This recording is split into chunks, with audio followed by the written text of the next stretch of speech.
We're going to spend the last part of Unit 5 switching back now to inequalities and solving multi-step inequalities. So we switched gears for a moment so we could focus on how to solve multi-step equations, and now we're going to take that over to solve multi-step inequalities. So rules for solving multi-step inequalities are going to be similar to what you wrote the other day for equations, but please write them again. Remember that this means that we're going to have like terms on one side, possibly variables on both sides. So you could still see the distributive property, so the first thing you want to do is distribute. Then you look at each side of the inequality and you combine the like terms. Once all the like terms have been combined, then you're going to decide to get the variable on the same side. You will undo addition and subtraction and then undo multiplication and division. Still remember that you need to flip the inequality symbol if you're ever multiplying or dividing by a negative. So that rule will still apply.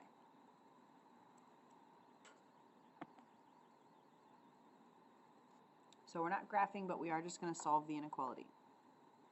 We don't have the distributive property, but on the left-hand side we do have two terms that can be combined together. We have a 7x and a positive 3x. Remember that that plus sign in front of the 3 goes with the 3x, not the subtraction sign. That goes with the 8.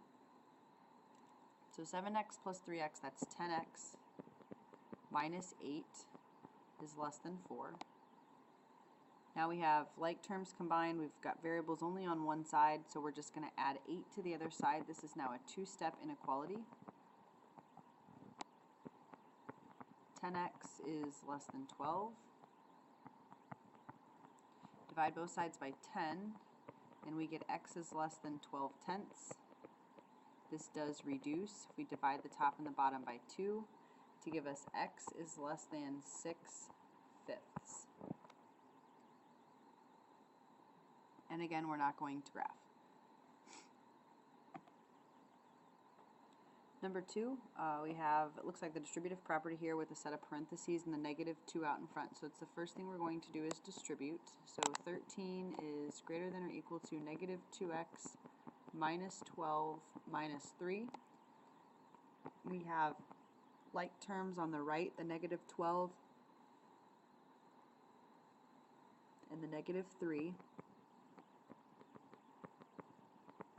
That's going to give us -15 or minus 15. Now it's a two-step inequality. We're going to add 15 to the other side.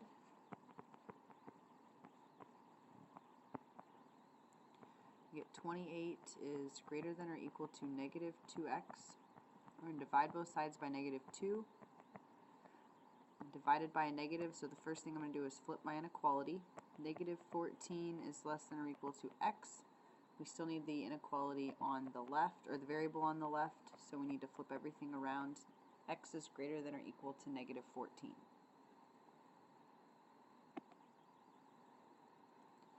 Number 3, no distributive property and no like terms on the left or the right to combine. However, this is the first time we're seeing variables on both sides. Now, with equations, it really doesn't matter which way you move the variables. You can move them to the left or to the right. But with inequalities, I will typically teach students to always move the smaller variable. So we have 4m and 2m. I'm going to subtract the 2m. The reason why I do this, I always move the smaller term with the smaller coefficient on the variable, is so that I don't end up with a negative number. Because if I end up with a negative number, I'm going to have to flip my inequality, and oftentimes we forget to do that. So this kind of eliminates having to flip the inequality for multiplying or dividing by a negative. This gives me 2m minus 3 is less than 11. So now we're going to add 3 to both sides. 2m is less than 14. Divide by 2. M is less than 7.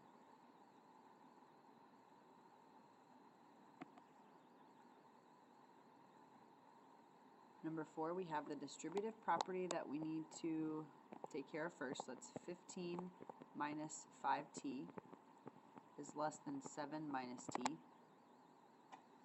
I don't have any like terms to combine. but I do need to get my variable on the same side. So we have a negative 5t and a negative 1t. Negative 1 is bigger than negative 5, so I'm going to add 5t to both sides.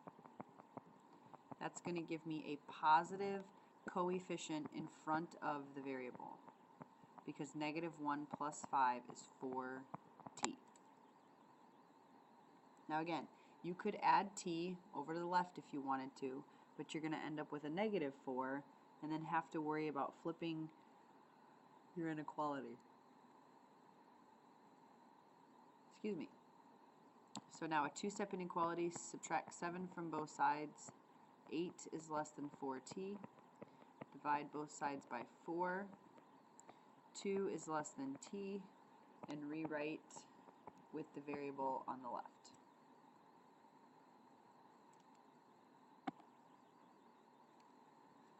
So really, as far as comparing this to solving the multi-step equations, there's not really a lot different. We still just have to remember the rule about when we multiply or divide by a negative, and we will work on worksheet 4B in class.